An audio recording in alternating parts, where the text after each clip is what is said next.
do this on a theory of change based on a concept that is called intersectionality. That is what you see here, embracing intersectionality for health, equity, and justice. And the leaving no one behind is down here, intersectional SRHR advocacy. This is informed by the realization that, like I had mentioned earlier, there are various intersecting factors that contribute either to privilege, oppression, dignity, access to social justice, or meaningful participation within particularly the SRHR platform. And therefore, because SRHR is multifaceted, it needs a multifaceted approach. But in giving the multifaceted approach, it is also important that we recognize the fact that individuals that we deal with also have multifaceted challenges. And that appreciation becomes very key. Now, SACCO's approach is that sacred scriptures have sometimes been used as weapons to demean, to discriminate,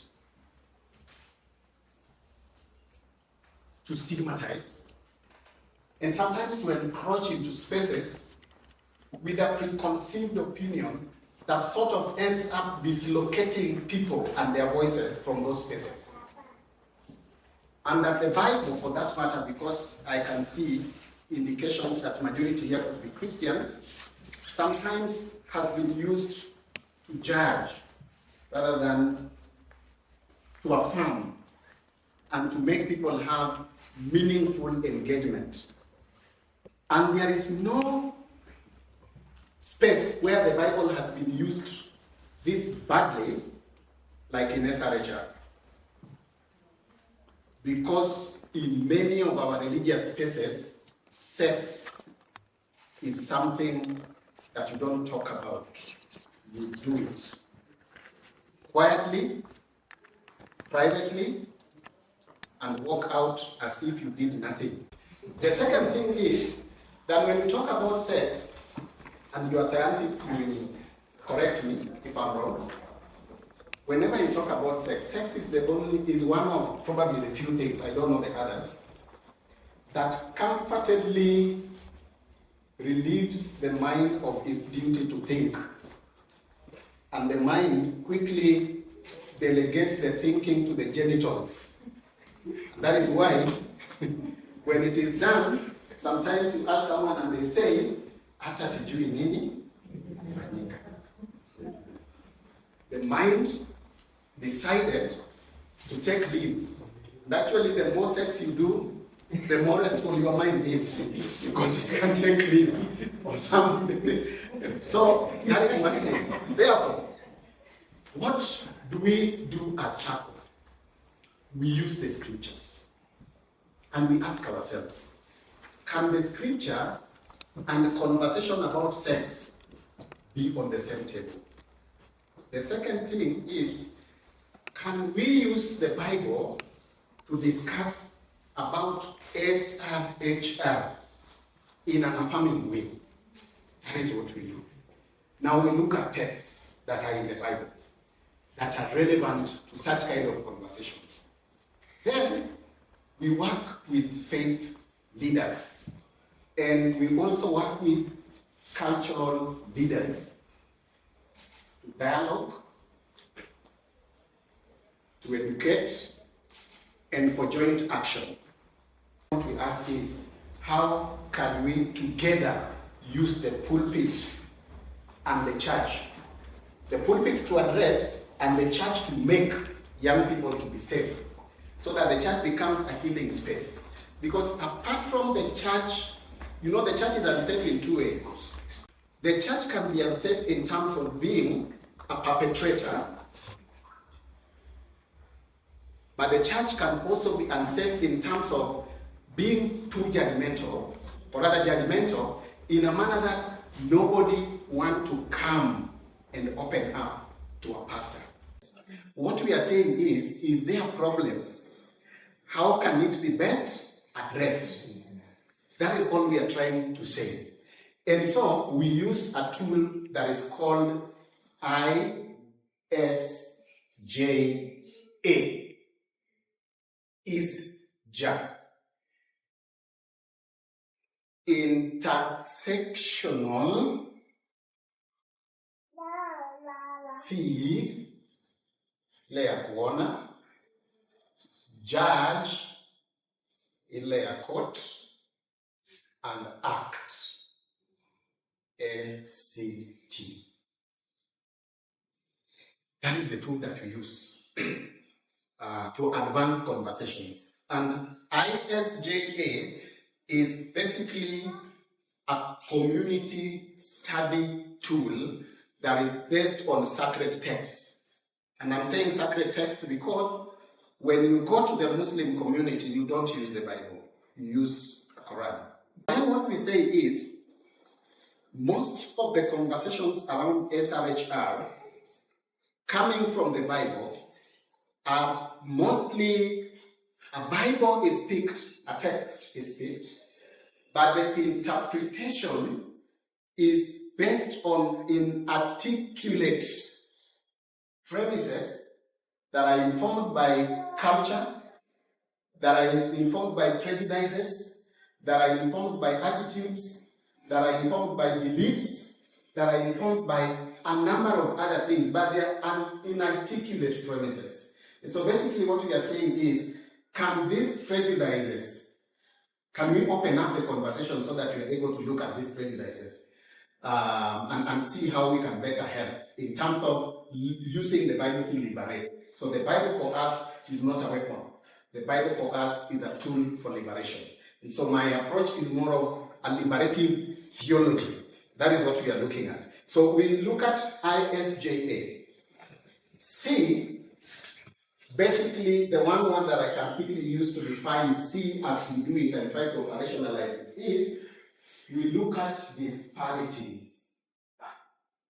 And we do that collectively.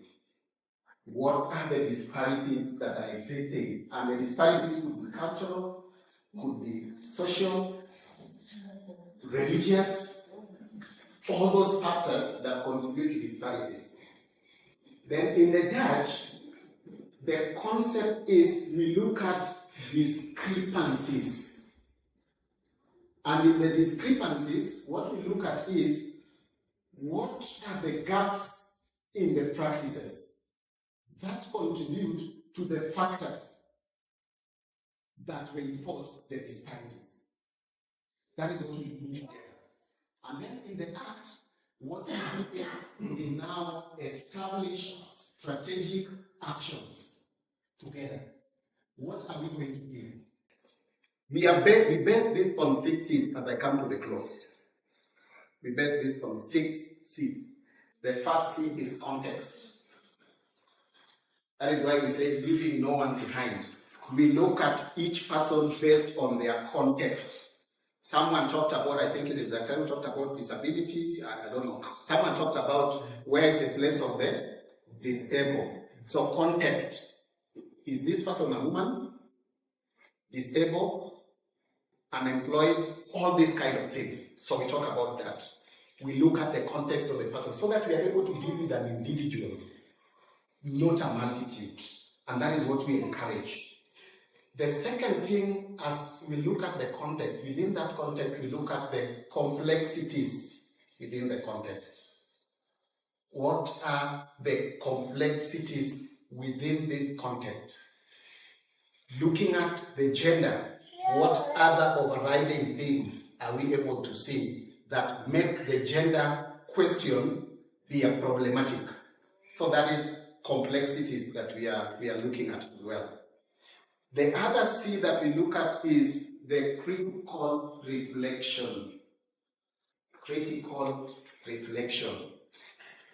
And in the critical reflection, our focus is the individual biases.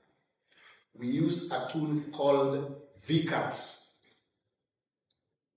Value, Clarification, and Attitude Transformation. Critical reflection. What are the biases? Me as a service provider. What could they be coming from? Is it my culture? Is it my past experience that I've never been able to deal with? Is it the challenges that I face and the imaginations that I think that every other youth is like my son or my daughter? Or is it my religion and there's someone that was preached to me that goes with me to the clinic, even as I serve my people? Or is it a problem that I have with this community, that if it is this kind of nose, then this kind of nose can never say the truth, or that kind of a thing. So we do that. Then the other C is centrality of marginalized voices. The question we ask is, who is left behind and why? And by whom? And how can we bring them to the table? Leaving no one behind. Who does not have a voice? So generally what we are trying to do is, can we give the voiceless some voice? And I think it is what our friend from Yach talked about. Nothing for us without us. So that is the kind of thing that we also do. So critical voices, that is something that we do. And then the other thing that we also look at is the whole question of collaboration. As we want to look at other voices, we ask ourselves, who else do we need on the table? That is why we are here, because we know we are so key and pivotal in this role. Who else do we need on the table? The health sector, the education sector, and the church, the other FBOs and the CBOs and the NGOs working within this framework. And then the last thing that now we focus on is commitment to action, which finally we will be able to do here today. Now, we believe that there is power in storytelling. That is what we call safe spaces. And so we encourage spaces where people can comfortably share their story. One other thing that we say around stories is that as important as stories are, the best story that represents an individual is from that individual, not from another person. But then the story should be able to enable us to comfortably occupy another person's voice. Because it is in their story that you understand them. It is in their story that you empathize with them. It is in their story that you know where they are coming from. Let me use one example of a scripture. John 4. So John 4 is the story of the Samaritan woman. Yeah? That is a beautiful intersectionality story that we can discuss. She's called the Samaritan woman. Alright? That is what the writer says. Samaritan woman. But does she have a name?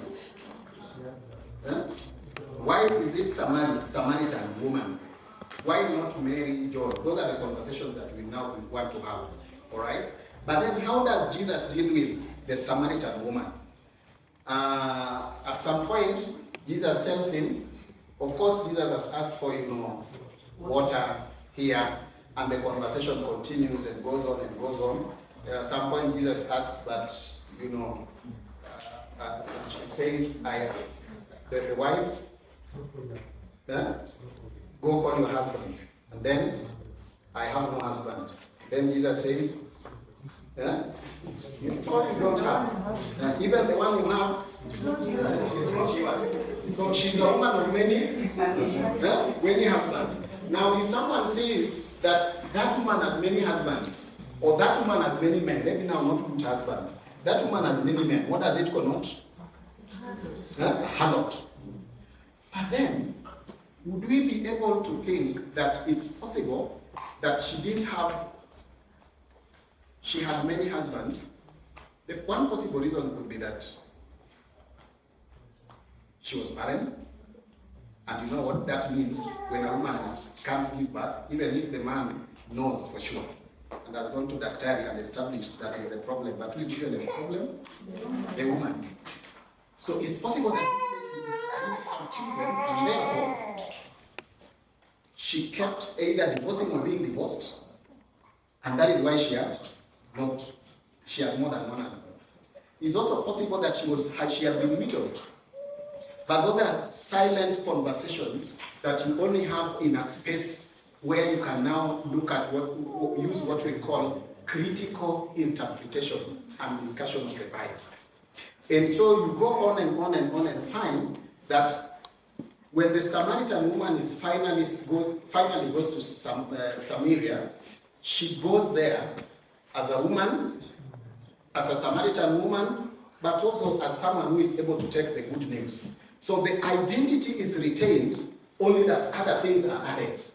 But then how many times do people deny certain people certain functions because of their identities? In how many churches do you find that a woman cannot preach because they are told you are a woman? Yet the Samaritan woman goes to preach. Those are conversations that you can have. 2 Samuel, you can read at your own time. 2 Samuel 23, the story of Tamar and Amnon and the rape case. The conversations around that are so rich. You look at the ally in Absalom, the fact that he's alone, he's frustrated.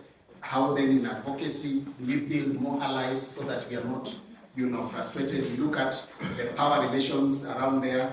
Ammon choosing to decide that much as this is my sister, she's a woman, I cannot just live with her the way I want. Look at consent and things like that. That is basically what we do in SACCO. Thank you.